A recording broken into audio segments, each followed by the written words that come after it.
Pessoal, boa noite. Eu vou dar continuidade da dilatação térmica, só que hoje eu vou falar sobre a dilatação volumétrica dos líquidos. Eu já tinha falado da dilatação volumétrica dos sólidos, agora eu vou falar dos líquidos. Só que tem uma diferença. Para a gente calcular a dilatação de um líquido, a gente tem que ter um sólido para colocar esse líquido. Esse sólido, claro, tem que ser oco. Porque o líquido ele não tem forma definida. Então nós temos que colocá-lo em um sólido, oco. Tá bom? E aqui nesse desenho, aqui eu coloquei um sólido aqui, oco, que no caso são duas provetas aí, ó, tá? Eu coloquei a proveta numa temperatura inicial, aí ela recebeu o calor, no decorrer do tempo chegou a uma temperatura final. Eu graduei essa proveta em centímetro cúbico. Coloquei, vamos dizer que esse líquido é de água, né? Que eu pintei de azul como se fosse água. Então eu coloquei uma quantidade de água até 10 centímetros cúbicos. Essa proveta ela é composta de vidro, tá? Ela é feita de vidro. Então, quando essa proveta recebeu calor, num dado intervalo de tempo, eu olhei a temperatura final. Chegou em 11 centímetros cúbicos. Quer dizer, o líquido se dilatou.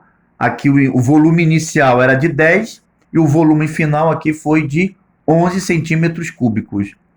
Então a minha pergunta é o seguinte: qual foi a variação de volume?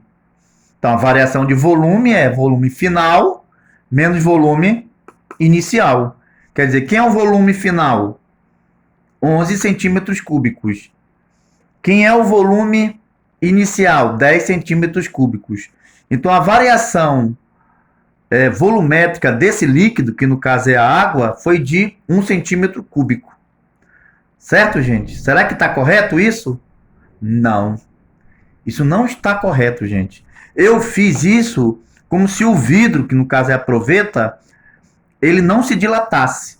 Se a proveta não se dilatar, realmente vai ser 1 centímetro cúbico.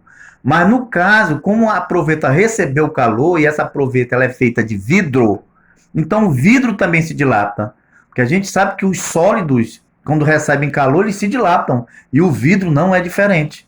Então o vidro também vai se dilatar e a água também se dilata.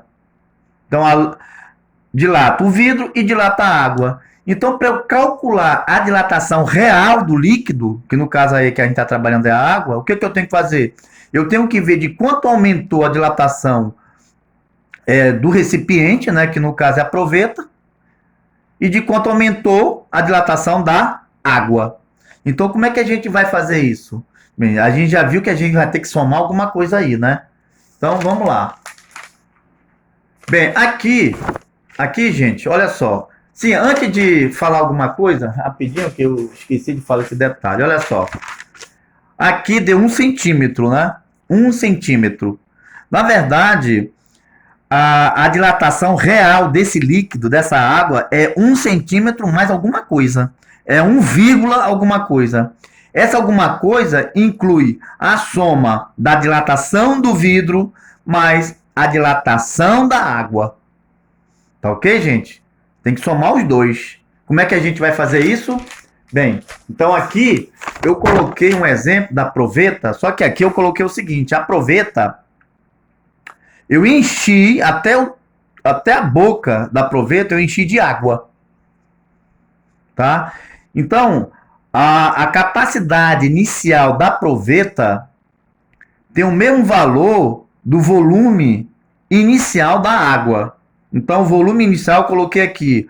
O volume inicial da proveta é igual ao volume inicial da água, que no caso aqui é de 15 centímetros cúbicos.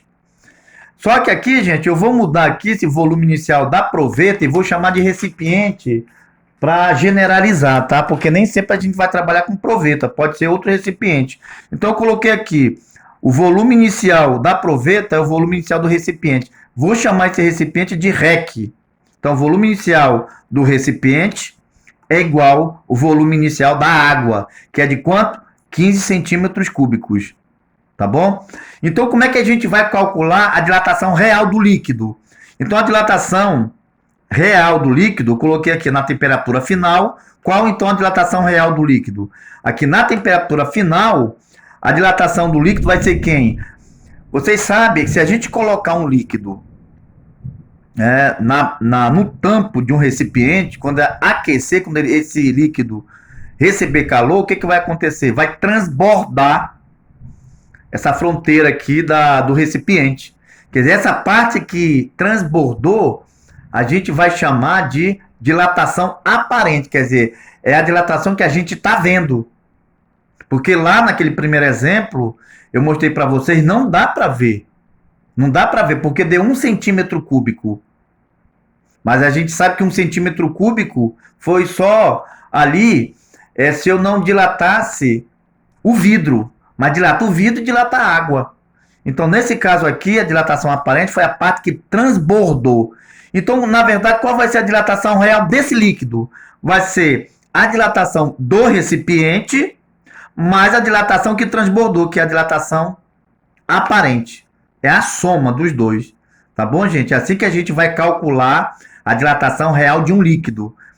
Vai ser a dilatação do recipiente mais a dilatação aparente. A gente pode dizer assim, ó, que a variação da dilatação volumétrica real de um líquido é igual à variação da dilatação volumétrica do recipiente mais a variação da dilatação volumétrica aparente desse líquido, quer dizer, a parte que extravasou. Ok? Muito bem. Agora, como é que a gente vai, através dessa fórmula da dilatação real, a gente pode chegar à equação do coeficiente de dilatação volumétrico do líquido? Como é que a gente sabe? A gente viu aqui, olha. A gente sabe que a dilatação real é igual à dilatação do recipiente, mas a dilatação aparente. Eu coloco em evidência o volume inicial, a variação da temperatura. Coloquei também aqui em evidência, cancelo, porque aqui está multiplicando, passa para baixo dividido. Quem sobrou? Sobrou o coeficiente de dilatação real do líquido é igual ao coeficiente de dilatação do recipiente mais o coeficiente de dilatação aparente desse líquido. Bem, na lista de exercícios, na lista 3 de exercício, tem problema envolvendo a dilatação volumétrica dos líquidos.